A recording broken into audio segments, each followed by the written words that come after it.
tujuan etik, tujuan moralitas itu kalau di Sokrates ya ketemunya di kebahagiaan tadi.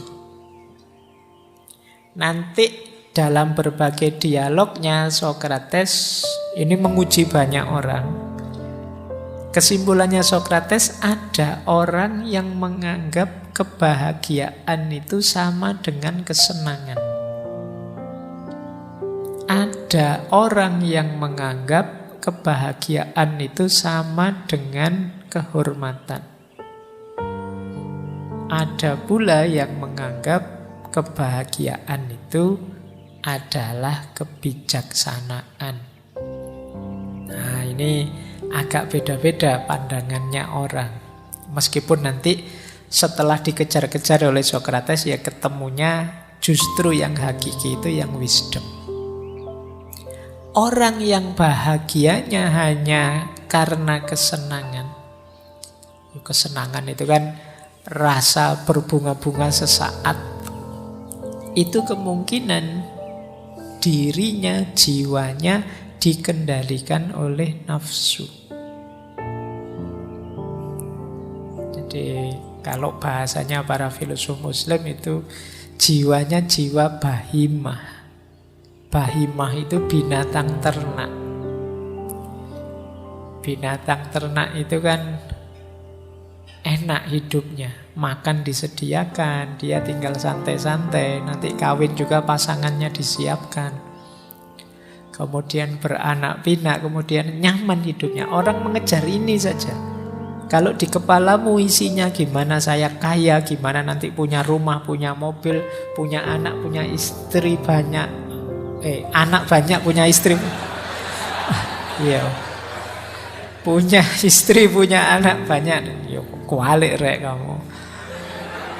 Jadi, nah, berarti apa? Kamu menganggap kebahagiaanmu hanya dari kesenangan. Jadi kamu tipe orang yang pertama ini. Jangan lupa ini durasi kebahagiaan yang paling singkat. Pleasure. Meskipun ya karena sangat nyata kelihatannya kamu sering terobsesi dengan ini. Enak nih, itu kan barang enak itu kan kelihatan dan dekat. Kamu sering tertipu dengan pleasure ini, kesenangan yang sesaat. Ada yang versi 2. Versi 2 ini orang yang menganggap kehormatan sebagai sumbernya kebahagiaan. Kata Sokrates, ini orang yang dikendalikan oleh hasrat dan pengakuan orang. Jadi dia sangat peduli dengan komentarnya orang, pandangannya orang, pengakuannya orang terhadap dirinya. Kalau bahasanya para filosof Muslim, orang yang menganggap kehormatan level 2 ini sebagai sumber kebahagiaan itu jenis jiwanya adalah jenis sabu'iyah, sibak. Sabu'iyah itu kalau tadi binatang ternak, kalau sabu'iyah itu binatang buas. Binatang buas itu kan fokusnya mengalahkan yang lain. Agresif. Manifestasinya biasanya kalau kalian yang ada di pikiranmu gimana saya harus menang, ranking 1 semua harus di bawah saya, yang lain harus jatuh, saya yang harus naik, saya harus jadi yang paling unggul, yang nomor 1 mengalahkan semuanya. Ambisius. Ini berarti kalian menganggap kebahagiaanmu ada pada kehormatan, status, pengakuan. Nah ini ya sebenarnya tidak salah kalian punya cita-cita. Sebagaimana tadi tidak salah kalian mengejar kesenangan, terpenuhinya hasrat hidupmu. Tapi harus tahu batas. Kalau hanya mikir itu saja, fokus ke situ saja, ya kamu kehilangan banyak dalam hidupmu. Karena hidup isinya tidak hanya itu. Kalau kamu hanya mengejar pengakuan orang saja, ada banyak sekali dimensi hidupmu yang lain yang akan terbengkalai. Padahal mungkin di situ juga terletak sumber-sumber kebahagiaanmu. Maka kalau bisa jangan menumpukan kebahagiaan pada pleasure and honor, pada kesenangan dan kehormatan. Tumpukan saja pada yang ketiga, wisdom. Nah, kalau ini yang natikoh, makhluk yang rasional, yang berakal. Jadi pada pengetahuan, kebijaksanaan. Bahagia kok tumpuannya kebijaksanaan, itu kamu akan total bahagiamu. Kenapa? Pleasure-nya dapat, kehormatannya dapat. Tadi saya sebut seneng-seneng itu ya harus tahu batasnya. Untuk tahu batasnya kamu harus bijaksana. Ambisi boleh tapi harus ngerti pasnya, batasnya. Untuk tahu batasnya kamu butuh wisdomnya. Maka puncaknya bahagia sebenarnya perlu kebijaksanaan, perlu wisdom. Nah, maka menurut Socrates ya, happiness itu, orang itu ada kalanya fokus di pleasure, ada kalanya fokus di honor, tapi yang pas ya fokusnya di wisdom, kebijaksanaan. Baik. Terus menurut Socrates, rutenya kebahagiaan itu seperti apa? Nah, ini rute ke belakang ya. Jadi orang bahagia itu, ya kenapa tadi bukan kesenangan, bukan kehormatan, di situ dijelaskan lagi. Karena banyak loh orang itu yang terpenuhi semua kebutuhan binatang ternaknya tadi, yo kaya, yo anaknya banyak, yo pokoknya hidupnya makmur lah, tapi tidak bahagia. Gelisah, kesepian. Banyak juga yang terhormat, status sosialnya tinggi, dihormati, tapi dia tidak tenang hidupnya, khawatir, was-was, tidak nyaman. Jadi pasti bukan dua itu. Rute yang cocok apa? Rute yang saya gambar itu. Bahagia itu terjadi ketika jiwa kita berada dalam kondisi terbaik. Itu yang disebut perfection of soul. Nah, untuk membuat jiwa kita berada dalam kondisi terbaik, kita perlu jadi orang baik. Perilaku kita harus perilaku yang bermoral.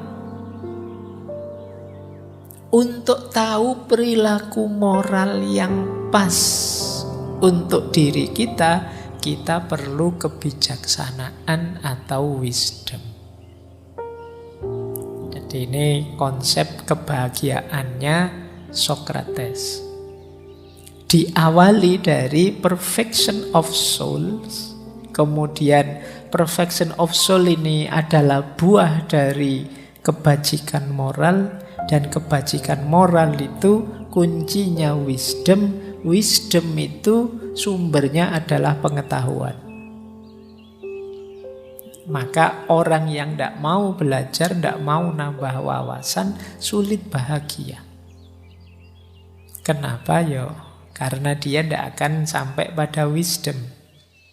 Nanti banyak keputusan yang meleset, tidak cocok, tidak sesuai. Karena mungkin pengetahuannya kurang. Kalau keputusannya meleset, perbuatannya juga pasti tidak sesuai, tidak cocok. Kondisi jiwanya tidak optimal. Makanya dia tidak bahagia. Jadi rumusnya kebahagiaan dari Socrates itu ya kuncinya wisdom yang dimanifestasikan lewat perbuatan baik, yang itu nanti membuahkan perfection of soul. Jiwa kita yang jadi utama, optimal. Jadi kita itu, jiwa kita itu dayanya luar biasa. Untuk bisa optimal dia harus kita wujudkan melalui perbuatan-perbuatan baik yang sumbernya wisdom, yang wisdom sumbernya pengetahuan. Nanti boleh dicoba. Coba kamu cek dirimu sejauh mana pengetahuanmu berefek pada perbuatanmu dan perbuatanmu membuat nyaman batinmu. Semakin tinggi pengetahuan, semakin puas rasa batinmu. Nah, ini bahagia yang lebih hakiki dibandingkan bahagia kesenangan-kesenangan sementara, kehormatan, pengakuan.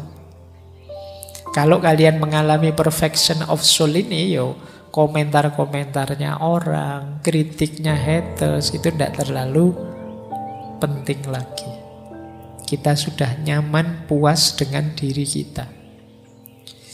Kenapa kok kita sering gelisah? Itu karena biasanya kita belum puas dengan diri kita, maka kita mencari keluar kemana-mana.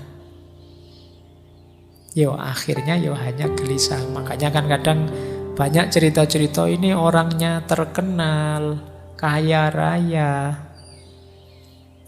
sering main film, banyak main drama, kok tiba-tiba bunuh diri misalnya.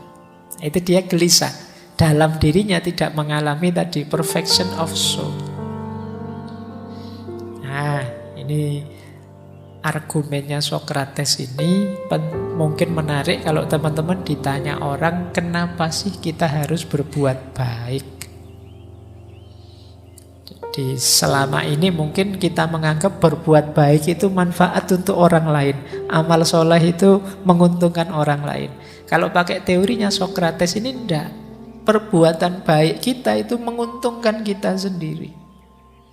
Karena disitulah terjadi perfection of soul. Kondisi jiwa kita jadi optimal. Akhirnya kita nyaman, kita tenang, tidak gelisah lagi. Itulah mengapa ada quotes yang mungkin agak berat dari Socrates. Lebih baik menderita ketidakadilan daripada kita yang melakukannya. Ini memahami ini harus hati-hati.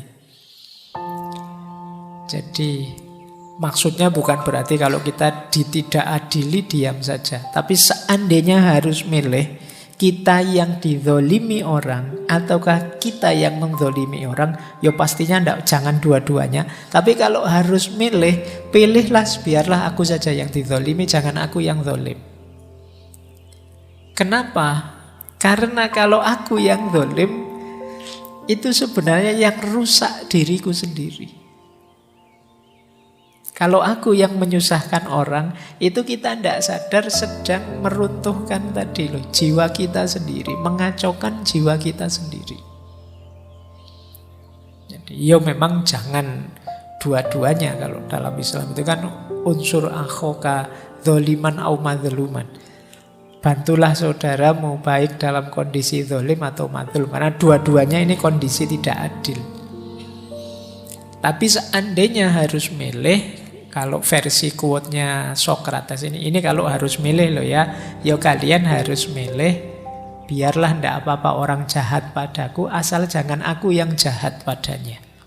Karena kalau aku yang jahat padanya, bukan urusan dia tersakiti, tapi urusan jiwaku ini yang rusak. Ada kotoran sekarang, ada kegelapan yang masuk dalam diriku. Makanya di beberapa kesempatan kan sering saya sampaikan, jangan sampai buruknya orang lain menjadi awal buruknya diri kita. Orang lain misuh-misuh, maki-maki pada kita, itu jangan jadikan ini terus, dia maki-maki saya ya Pak, saya harus balas maki-maki. Ya mungkin kamu puas karena sekarang skornya seri 1-1. Tapi ada ruginya. Ruginya apa? Dia mungkin jiwanya sudah keruh sejak tadi. Kamu yang awalnya jernih sekarang jadi ikut keruh. Kamu kalah sebenarnya. Seolah-olah 1-1 tapi itu 2-1.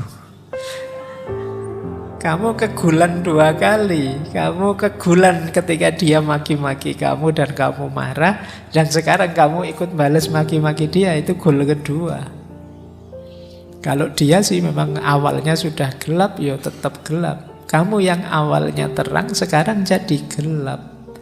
Kamu yang kalah.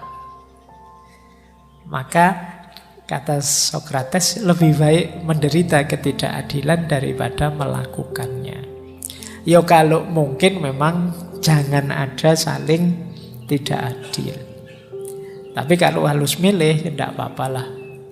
Daripada saya ikut kotor karena menzolimi orang, biarlah orang menzolimi aku.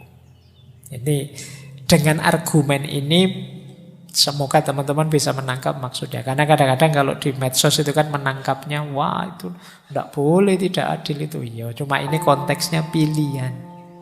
Kalau harus milih antara ditidakadili atau mentidakadili, ya mending kamu milih ditidakadili. Pertimbangannya apa? Jiwamu yang harus sehat.